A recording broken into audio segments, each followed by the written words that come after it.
Good morning, guys. So this time we're going to discuss the lesson about parallel RLC circuits.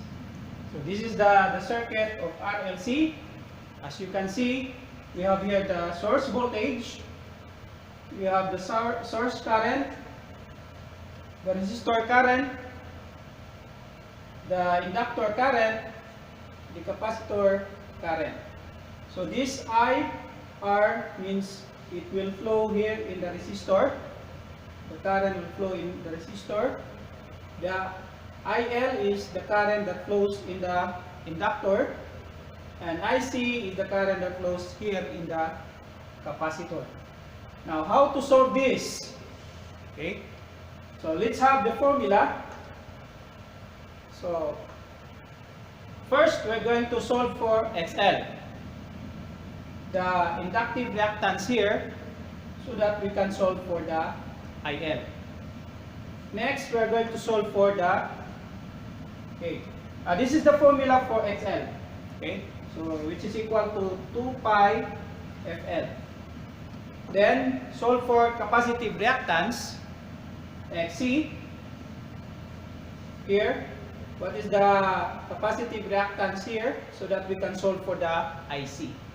So the formula is XC is equal to 1 over 2 times pi times F times the C.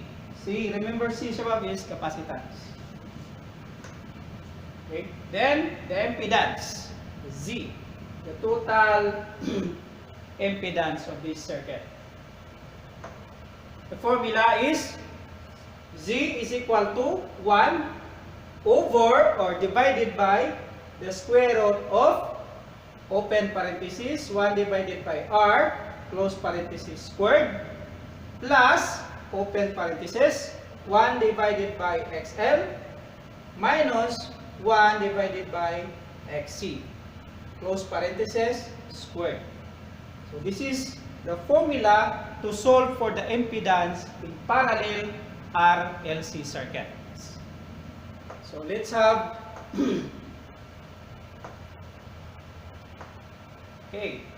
then how to solve for the current in a parallel RLC circuit. So total current, which is IT, is equal to Vs divided by Z. Then the current in resistor, the symbol is IR. Formula is IR is equal to source voltage divided by the R, or resistance. Then current in inductor, the symbol is IL. The formula is inductor current is equal to the source voltage divided by the inductive reactance. Okay. Then current in capacitor, the symbol is IC. The formula is IC is equal to source voltage divided by the capacitive reactance, or XC. Then total current. What is the formula to solve for total current? Okay, so this is how to solve for the total current, which is equal to the square root of IR squared plus open parenthesis IL, or inductor current, minus the capacitor current, close parenthesis squared. Okay, so we will use all of this formula to solve for the current, and to solve for the impedance, to solve for the XL, to solve for the XC. Okay, so we will have example problem.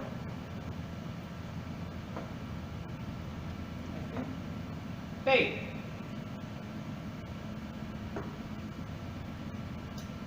Okay, before the example problem, same formula in computing the true power, or the power factor, okay, reactive power and the apparent power. Okay, so the formula for P, or true power, is IR squared times R.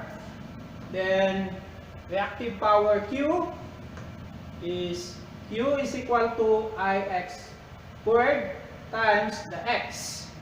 X means reactance, and this one the reactance current. Okay, then we have the S, or the apparent power, which is equal to IT, or total current, times the Z. Okay, so this is the formula on how to solve for the power. Okay, then next is the problem. Okay, so parallel RLC circuit example problem.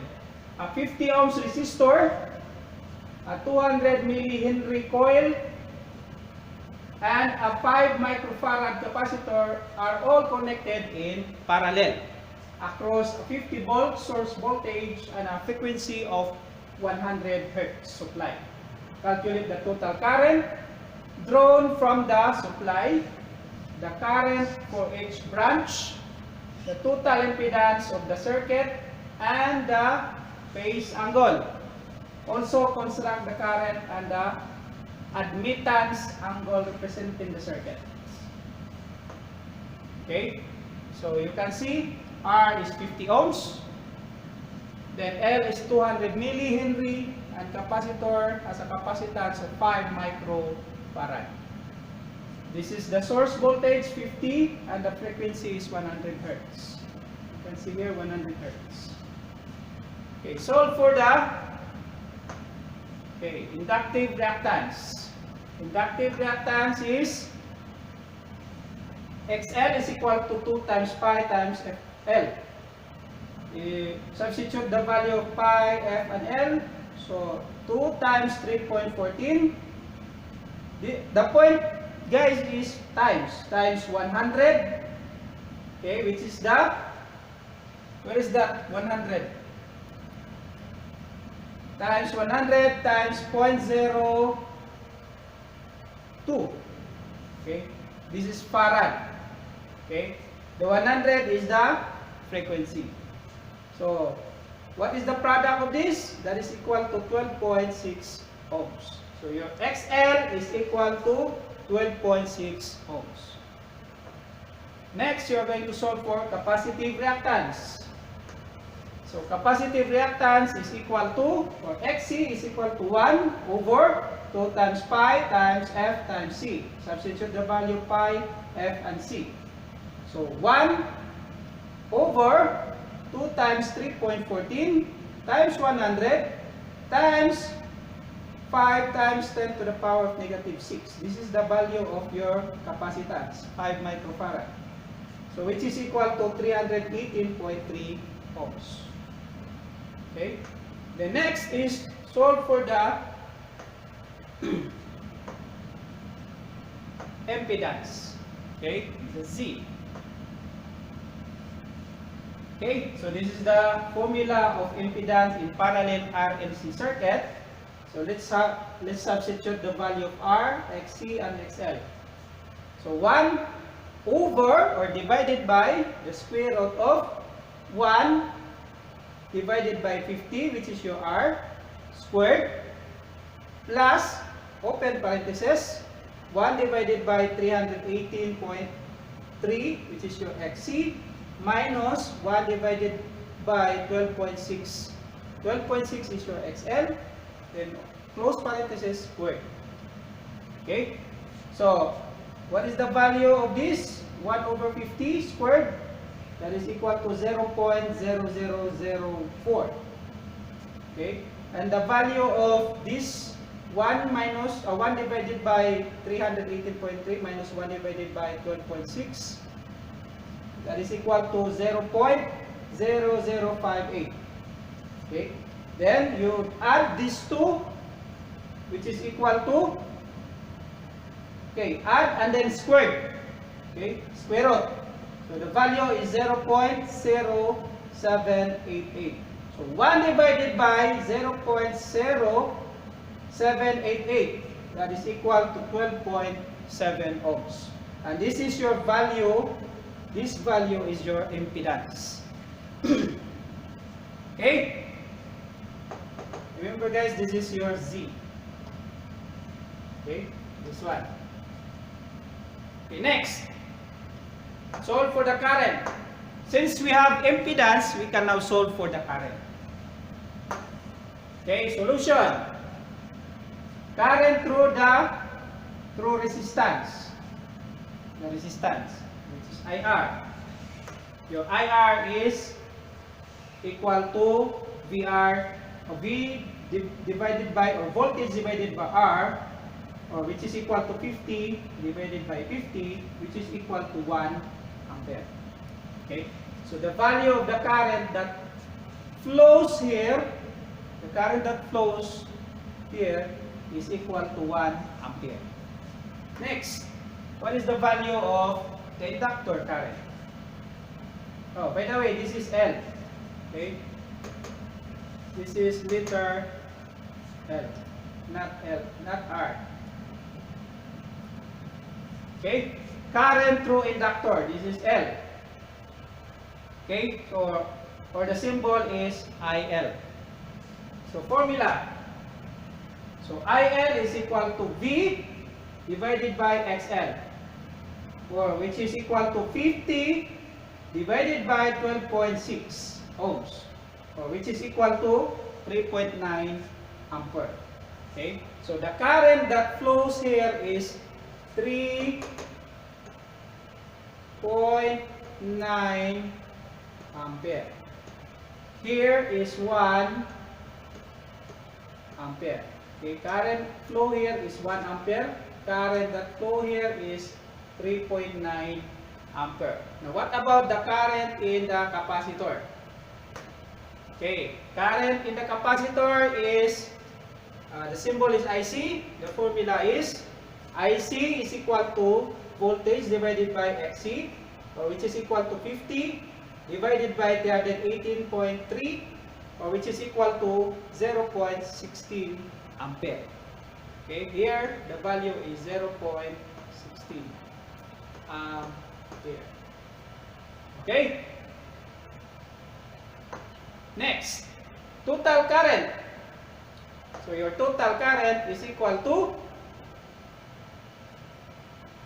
IT is equal to the square root of IR squared plus, open parenthesis, IL minus IC, close parenthesis squared. Substitute IR, IL, and IC.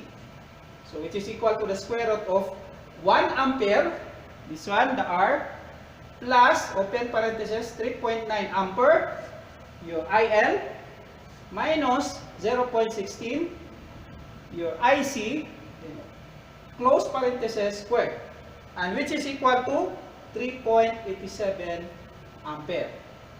Okay, so this is the total current.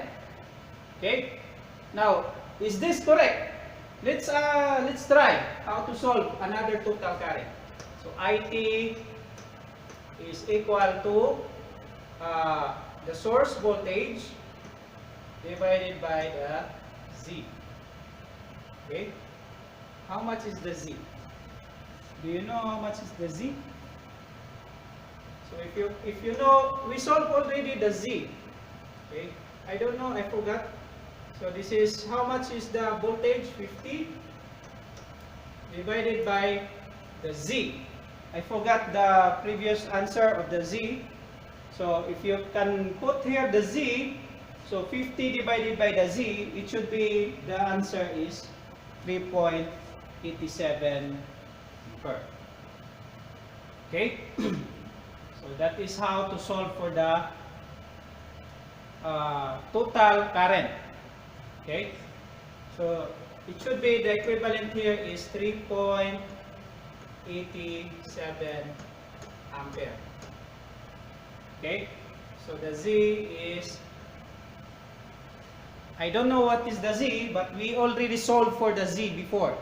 Okay, the impedance. Okay, so next, let's proceed.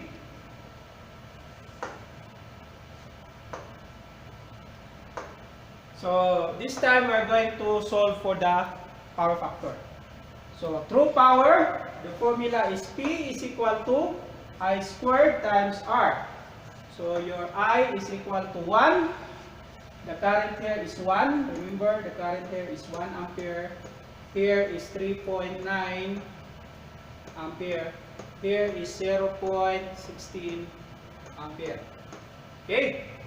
So I squared, 1 squared times 50. That is equal to 50 watt. Okay, next, reactive power. Reactive power is equal to Ix squared times X. So, 3.74 squared times 13.37 ohms. So, your Q or reactive power is equal to 187.01 VAR. Okay. Next, apparent power. So, S is equal to IT squared times Z. So, your IT is equal to 3.87 squared times 12.9. That is equal to 193.2 VA. So, this is how to solve for the power. Okay? Okay, guys? So, please study how to compute all of this in series RLC circuit and parallel RLC circuit. Please practice, guys, because if you will not practice how to compute, you cannot understand this, how to solve the problem. Okay? Now, next time I will give you activity about RLC circuit. Okay, guys? So, thank you and see you the next online training. Thank you, guys.